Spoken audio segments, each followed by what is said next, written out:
சீமானிடம் தான் முதலில் போனவர் கல்யாண சுந்தரம், ராஜீவ்காந்தி. இப்போ ராஜீவ்காந்தி திமுகவிலிருந்து விளக்கப்பட்டிருக்கிறார் பாலியல் புகாரில். காளியம்மாளுடைய வளர்ச்சி மீனவர் சமூகத்தின் மத்தியில் சீமானை தாண்டிய வளர்ச்சி. உழைக்கும் மக்கள் காளியம்மா பண்ணி வர்றனா காளியம்மாளுக்கு உழைப்பு இருந்த காரணத்தினால் அது செல்வாக்காக மாறுகிறது.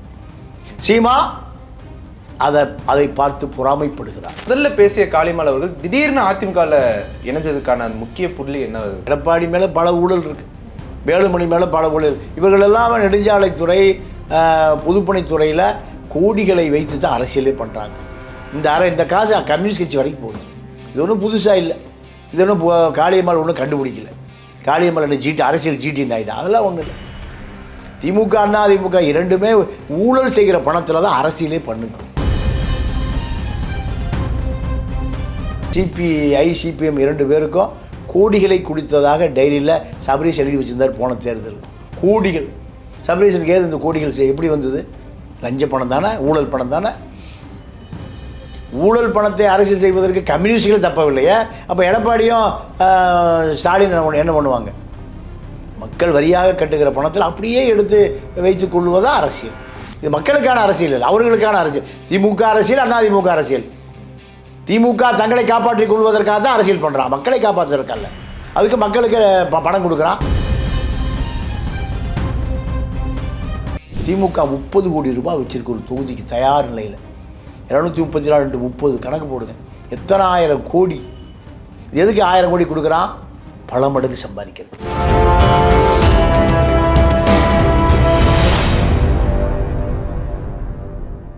NRI தமிழ் நேயர்களுக்கு வணக்கம். என்று நம்மோடு நேர்காணல் பேசுவதற்காக மூத்த பத்திரிகை திருமிகு தமிழா பாண்டியன் அவர்கள் நம்மோடு இருந்திருக்கிறார். வாருங்கள், அவரோடு பேசலாம். சார் வணக்கம். வணக்கம். நாம் தமிழர் கட்சியினுடைய முன்னாள் நிர்வாகி காளியம்மாள் அவர்கள் இன்னைக்கு எடப்பாடி பழனிசாமி அவர்கள் முன்னிலையில் அதிமுகவில் இணைஞ்சிருக்கிறாங்க. கடந்த காலத்தில் எடப்பாடி பழனிசாமி அவர்கள் மேலே ஒரு பெரிய விமர்சனம் வச்சிருந்த திருமதி காளியம்மாள் அவர்கள் இங்கே அதிமுகவில் சேர்ந்தனுடைய பின்னணி என்ன சார்? ஒரு பின்னணியும் இல்லை, ஒரு முன்னணியும் இல்லை. காளியம்மாளுக்கு அரசியல் ஆசை இருக்குது. அந்த அரசியல் ஆசையை, ஆர்வத்தை சீமான் பயன்படுத்தி கொள்ளவில்லை. சீமா தான் வளர்வதற்கு காளியம்மாளை பயன்படுத்தி கொண்டார். ஆனால் காளியம்மாள் வளர்வதை சீமான் அனுமதிக்கவில்லை. இதுதான் முரண்பாடு. நீங்கள் அனைத்து கட்சிகளிலுமே கட்சியும் வளர்த்தி கொள்வார்கள், தன்னையும் வளர்த்தி கொள்வார்கள். ஆனால் சீமானை பொறுத்த வரைக்கும் கட்சியையும் வளர்த்து கொள்ள வேண்டும், தன்னையும் வளர்த்து கொள்ள வேண்டும். அதற்கு காளியம்மாளை போன்றவர்கள் பயன்படுத்தி கொள்ள வேண்டும். இதுதான் சீமானுடைய பாலிசி. இப்போ சீமானிடம் தான் முதலில் போனவர் கல்யாண சுந்தரம், ராஜீவ்காந்தி. இப்போ ராஜீவ்காந்தி திமுகவிலிருந்து விளக்கப்பட்டிருக்கிறார் பாலியல் புகாரில். காளியம்மாளுடைய வளர்ச்சி மீனவர் சமூகத்தின் மத்தியில் சீமானை தாண்டிய வளர்ச்சி. நாம் தமிழராக காளியம்மாளான அந்த மீனவர் சமூகம் பூரா காளியம்மாள் பின்னாடி தான் போவோம். அவர்கள் ஈர்க்கக்கூடிய எந்த கொள்கையும் சீமானிடம் இல்லை. அதன் காரணமாக அவர்கள் பூரா காளியம்மாளோடு நின்று விட்டார்கள். காளியம்மா வந்தால் கூட்டம் கூடும், சீமான் வந்தால் கூட்டம் கூடாது. காளியம்மாள் இல்லாமல் சீமா நாகப்பட்டினத்திலேயோ கன்னியாகுமரியிலையோ வேதாரண்யத்திலேயோ கூட்டத்துக்கு போனால் கூட்டமே கூடாது. காளியம்மாள் வந்தால் கூட்டம் கூடும். இதுதான் சீமா காளியம்மாளை வெளியே அனுப்புவதற்கு காரணம். காளியம்மாள் அவர்களுக்கு இவ்வளோ தூரம் மக்கள் ஆதரவு இருக்க காரணம் என்ன சார்? அவருடைய உழைப்பு. மீனவ சமூக மக்களிடம் NGO உழைப்பு, நான் கவர்மெண்ட் ஆர்கனைசேஷன், இதுதான் அரசு சாரா தொண்டு நிறுவனங்களில் வேலை பார்த்தவர். அதனால் அந்த அம்மாவுக்கு மக்கள் மீது ஒரு பற்று இருக்குது. அதுதான் காரணம். போலிப்பட்டு இருந்தால் உழைக்கிற மக்கள் பின்னாடி வரவே மாட்டார். நம்மளால் ஏமாற்ற முடியாது, எவனையும் ஏமாற்ற முடியாது. அப்போ உழைக்கும் மக்கள் காளியம்மா பண்ணி வர்றனா காளியம்மாளுக்கு ஒரு உழைப்பு இருந்த காரணத்தினால் அது செல்வாக்காக மாறுகிறது. சீமா அதை பார்த்து பொறாமைப்படுகிறார். சீமா தன்னை விட அதிகமாக ஒரு கூட்டம் கூடினால் அது சீமா அவர்களை வெளியேற்றி விடுவார். சீமா அந்த 15 ஆண்டு காலமாக தன்னை மீறி யாரையுமே வைத்துக் கொள்ளவில்லை. அதுதான் அவருடைய கொள்கை. அதுதான் ஒரு தலைவன் தளபதிகளை உருவாக்குவான்.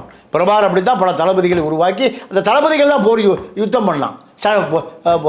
வரலாறை படைத்தான்.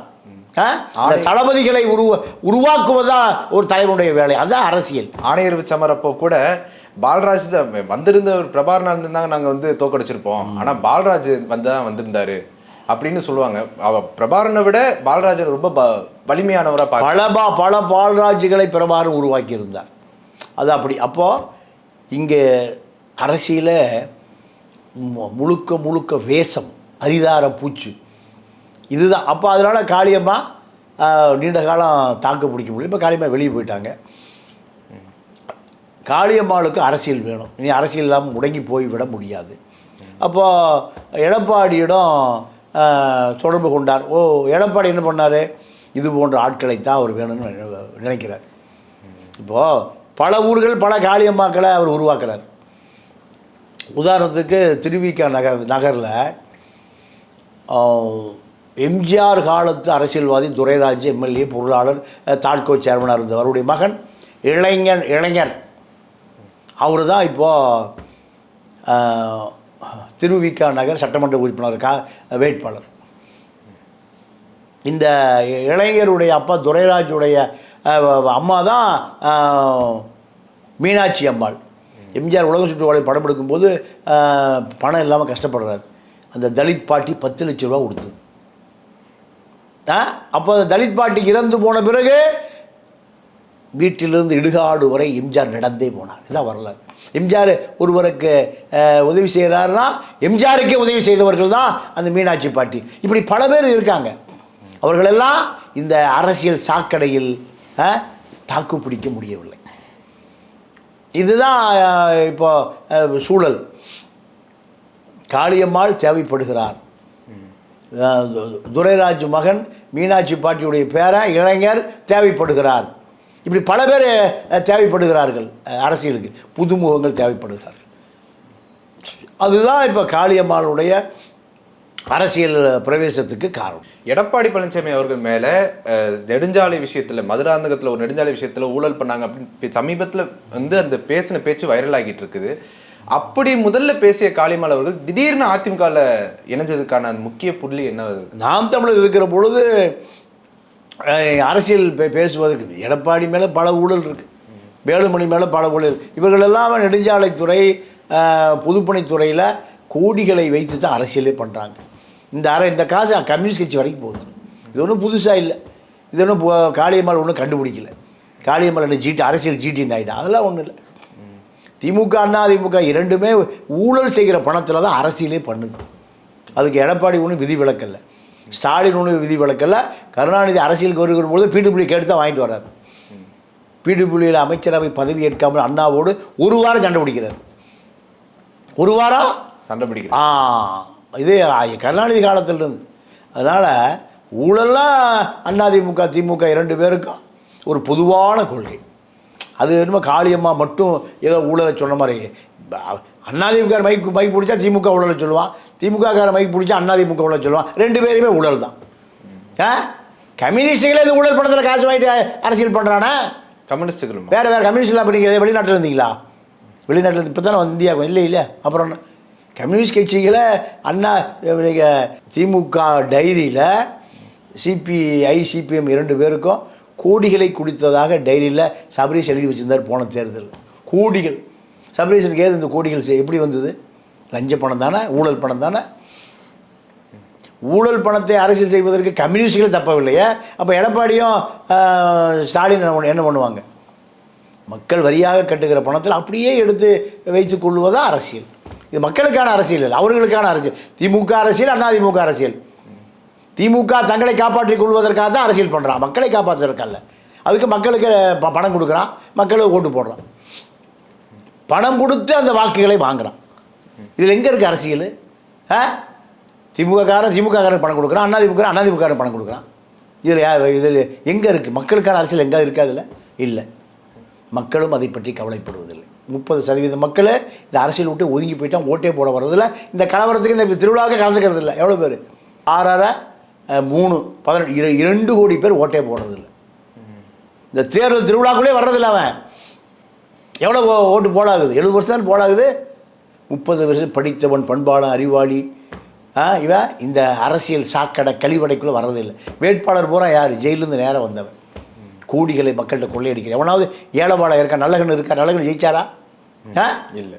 கோயம்புத்தூர் நல்லகண்ணு ஜெயிச்சாரா? சண்முகம் சிபிஆர் தான் ஜெயிச்சு. அப்புறம் இதுதான் அரசியல்.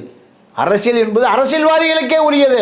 அவன் திருடுவதற்கு, சம்பாதிப்பதற்கு, கொள்ளையடிப்பதற்கு, கூத்தியா வைப்பதற்காக ஒரு ஜனநாயகம் தான் அரசியல். மக்களுக்கான அரசியலை ஆந்திராவில் அடர்ந்த காடுகளில் வாழ்ந்துட்டு இருக்க நக்சல்பாரி புரட்சியால் கத்தார் பண்ணுறதா அரசியல். மறைந்த கொண்டம்பள்ளி சீதாராமையா செய்ததா அரசியல். நிருபன் சக்கரவர்த்தி பண்ணதான் அரசியல். காமராஜர் செய்ததா அரசியல். பெரியார் செய்ததா அரசியல். கக்கன் செஞ்சதா அரசியல். இன்றைக்கி அப்படியே தான் அரசியல் இருக்கா? இல்லை. காமராஜ் ஆட்சியை கொடுப்போம், கக்கன் ஆட்சியை கொடுப்போம், கருணாநிதி ஆட்சியை கொடுப்போம் அவனு சொல்கிறதே இல்லையே. ஜெயலலிதா ஆட்சியா அவ்வளோ ஆட்சி பண்ணலையா? எங்கே கேள்விப்பட்டிருக்கீங்களா? கருணாநிதி ஆட்சியை தருவோம், ஜெயலலிதா ஆட்சியை தருவோம், சசிகலா ஆட்சியை தருவோம். இப்படி எப்படியான சொல்கிறானா? சசிகலா இப்போ சிஎம் ஆனாங்க. சசிகலா ஜெயலலிதா இருக்கும்போது யாருங்க சிஎம்? ஜெயலலிதா சும்மா டம்மி சிஎம் தான். அதுக்கப்புறம் தான் எடப்பாடி பழனிசாமி விட்டார். ஜெயலலிதா இருந்து 25 ஆண்டு காலத்தில் யார் சிஎம்? அறிவிக்கப்படாத சிஎம் யாரு? சசிகலா தான். அதாவது அவங்க பின்னணியிலிருந்து ஏங்க ஜெயலலிதா செத்து போன பிறகு அதே மாதிரி சிகை அலங்காரம், உடை அலங்காரம் பண்ணிட்டு எங்கே போனாங்க? முதலமைச்சர் பதவிக்கு நடந்ததா இல்லையா? அப்போ இந்த பையன் முட்டா பையன் தான் இந்த பையன் போகிறான். ஜெயலலிதா வீட்டு வேலைக்காரி 10 பாத்திரம் கழுவுற, சட்டிமான கழுவுறவெல்லாம் முதலமைச்சர் ஆக்கலாம். எம்ஜிஆர் மறைந்த பொழுது ஆரம் வீரப்பன் தான் பட்டியலோட கவர்னர்கிட்ட போயிட்டார். எதுக்கு? எம்ஜிஆருடைய கணக்கு புள்ள தானே வீரப்பன். ஆந்திரா நக்சல்பாரி காடுகளை போராடிட்டு இருந்தாரா? அப்புறம் கணக்கு புள்ள, கணக்கில் வைக்கிறவர் இந்த முட்டா பையை ஏற்றுக்கிட்டான். அவரை திருப்பி வர சொல்லி ஜானகி சொல்லி நான் முதலமைச்சர் ஆகிறேன், மஞ்சுளா முதலமைச்சர், லதா முதலமைச்சர், சரோஜதேவி முதலமைச்சர், கடைசியாக யார் முதலமைச்சர் ஆனா? ஜானகி முதலமைச்சர். இது நாடா? இவனுக்கு அரசியல் தெரியுமா? கம்யூனிசம் தெரியுமா? இவனுக்கு என்ன தெரியும்? அப்போ மக்களுக்கான அரசியல் இங்கே எங்கேயுமே இல்லை. இதெல்லாம் அரசியல்வாதிகளுக்கான அரசியல். இவனுக்கு ஓட்டு போடுறது இல்லை. இவன் அடுத்தவன் திருடுவதற்காக 1000-500 வாங்கிட்டு ஓட்டு போடுறான். பணம் வாங்காமல் ஓட்டு போட ஒருத்தரை கண்டுபிடிக்க பார்ப்போம். இந்த பாராளுமன்ற ஜனநாயகம், சட்டமன்ற ஜனநாயகத்தில் பணம் வாங்காத ஒரு ஆளை காமிங்க. ஆணோ பொம்பளையே காமிங்க. பணமே வேண்டாங்க 30% ஒதுங்கிட்டான். எதில் ஒதுங்கிட்டான்? அரசியலே வேண்டான்னு ஒதுங்கிட்டான். அவன் தான் ஓட்டே போடுறது. இந்த திருவிழா யாருக்கான திருவிழா? திமுக 30 கோடி ரூபாய் வச்சிருக்க ஒரு தொகுதிக்கு தயார் நிலையில். 234 × 30 கணக்கு போடுங்க, எத்தனை ஆயிரம் கோடி. எதுக்கு 1000 கோடி கொடுக்குறான்? பல மடங்கு சம்பாதிக்கிறதுக்கு, பிடபிள்யூவில் சம்பாதிக்கிறது, ஹைவேஸில் சம்பாதிக்கிறதுக்கு, உள்ளாட்சியை சம்பாதிக்கிறது, கார்பரேஷனில் சம்பாதிக்கிறதுக்கு, இபியில் சம்பாதிக்கிறதுக்கு. அதான உண்மையாக இந்த நான் சொல்லுகிற அதிமுக 35-40 அலிபாபா 40 திருடர்கள், திமுக அலிபாபா 40. யாராவது ஒரு ஏழை எளியவனுடைய குடிசை வீட்டில் என்ன நடக்குது அவனுக்கா தெரியுமா? 1000 கோடி, 2000 கோடி, 1 லட்சம் கோடி, 2 லட்சம் கோடி. இதுதான் தமிழ்நாட்டினுடைய சாபக்கேடு. திமுக ஏன் காளியம்மாள் அவர்களை முயற்சி பண்ணியும் ஏன் காளியம்மாள் அங்கே போகாமல் அதிமுகவுக்கு போனாங்க அப்படின்னு நீங்கள் பார்க்க? இல்லை, காளியம்மாளை பொறுத்த வரைக்கும் திமுக ஒரு பண்ணையார் கட்சி, அதிமுக ஒரு ஏழை எளியவ கட்சி. இப்போ அது காளியம்மா கொஞ்சம் அறிவாளி. நான் காளியம்மா காவியம்மாளை மாறுன்னு கூட எனக்கு பல பேர் சொன்னாங்க. நாங்கள் பிஜேபியில் பேசிகிட்டு இருக்கோம், காளியம்மாளை காவியம்மாளை நான் மாற்ற போகிறேன்னு சொன்னாங்க. அதை போய் நான் கூட பேசினேன். ஆனால் அதெல்லாம் நான் பின்னாடி தெரிஞ்சுக்கிட்டேன். அந்த முயற்சியை காளியம்மாள் விரும்பலின்னு நான் தெரிஞ்சுக்கிட்டேன். கடந்த காலத்தில் உமா ஆனந்த், அதுக்கப்புறம் பாஜகவினுடைய அலிஷாவோடலாம் சேர்ந்து ஃபோட்டோ எடுத்தலாம், அதெல்லாம் வைரல் ஆச்சு. ஆமாம். இல்லை, அது அந்த அம்மா பாஜகவில் சேர விரும்பலை, பெரிய பதவியெல்லாம் கொடுப்பது தயார் நிலையில் இருந்தார்கள். பார்ப்பன இயக்கத்தில் அந்த அம்மா சேரலைங்கிறது எனக்கு பின்னாடி தான் தெரிஞ்சுது. அதிமுக ஏழை எளியவன், நீ யார் வேணாலும் அரசியல் பண்ணலாம், யார் வேணாலும் சீட்டு வாங்கலாம். எடப்பாடியை நேரடியாக போய் பார்க்கலாம். திமுகவில் மாவட்ட செயலர் இல்லாமல் ஸ்டாலினை பார்க்க முடியாது, கருணாநிதி பார்க்க முடியாது. அதனால் அந்த அம்மா ஏடிஎம்கேவை தேர்ந்தெடுத்தது அது அந்த அம்மாவுடைய அரசியல் வாழ்க்கைக்கு ஒரு ஏற்றம் தரும். இப்போ வேதாரண்யம் தொகுதியில் அவங்க நின்னாலும் கூட அது அதிமுகவுக்கு வலிமையாக சேரும்னு பார்க்கலாமா, இல்லை என்டிஏ கூட்டணிங்கிறதுனால காளியம்மாள் அவர்களுக்கு வாக்குகள் குறையும் நம்ம பார்க்கலாம்? இல்லைங்க, காளியம்மாளுக்கு அங்கே அதிமுக பெரிய வாக்கு வங்கி இருக்குது. அந்த வாக்கு வங்கியோடு காளியம்மாளுக்கு உள்ள ஒரு செல்வாக்கு, அதனால் காளியம்மாள் வெற்றி பெறுவதற்கு அங்கே வாய்ப்பு இருக்குது. மீனவர் சமூகம் அப்படியே காளியம்மாளுக்கு போடுவாங்க. அந்த அம்மா மீனவர் சமூகம் இருக்கக்கூடிய பகுதியில் தான் அந்த அம்மா எலெக்ஷன் நிற்கும். அப்போது காளியம்மாள் வெற்றி பெறுவதற்கு 100% வாய்ப்பு இருக்குது. அந்த கூட்டணியில் விஜய் சேர போகிறார். விஜய் இப்போ டெல்லியில் முடிவாயிருச்சு. டெல்லியில் முடிவாயிருச்சு. இப்போ விஜயுடைய 10% வாக்கு வந்தால் அதிமுக வெற்றி பெறும் என்பதுதான் உண்மை. தமிழக வெற்றி கழகத்தில் காளியம்மாள் சேர போகிறாங்க அப்படின்லாம் சொல்லிட்டு இருந்தாங்க. காளியம்மாள் அவர்களுக்கு அது சரியான ஆப்ஷனாக படலையா? தாவே இல்லை காளியம்மா முயற்சி செஞ்சது உண்மைதான். காளியம்மாளுக்கு தாவேக்காவுடைய கதவுகள் திறக்கப்படவில்லை. ஏன்னா அந்த கதவு ஒரு கடினமான இரும்பு கோட்டை. எளிமையான யாரும் உள்ளே போயிட முடியாது.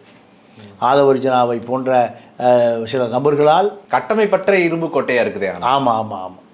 ஏன்னா அங்கே யாரும் வந்துடக்கூடாது, தன்னுடைய நிலை போயிடும்னு எல்லாம் பயப்படுறான். ஆதவர்ஜன் ஆகட்டும், புஷி ஆகட்டும், கசி ஆகட்டும், எல்லாருமே தன்னுடைய கட்டுப்பாட்டில் விஜய் இருக்கணும், தனக்கு அதிகாரம் வரணும், தான் எம்எல்ஏ ஆகணும், தான் அதிகாரத்துக்கு வரணும், தன்னை தாண்டி யாரும் வரக்கூடாது அப்படின்னு கூட்டி நேராக விஜய் அறிமுகப்படுத்தி செய்யக்கூடிய வேலை யாரும் செய்யவே இல்லை. அது ஆரம்பித்த இடத்துலையே அது அழிஞ்சு போயிடும். உங்களுடைய நேரத்தை ஒதுக்கி எங்களோட கருத்தில் பந்தமைக்கு நன்றி. வணக்கம்.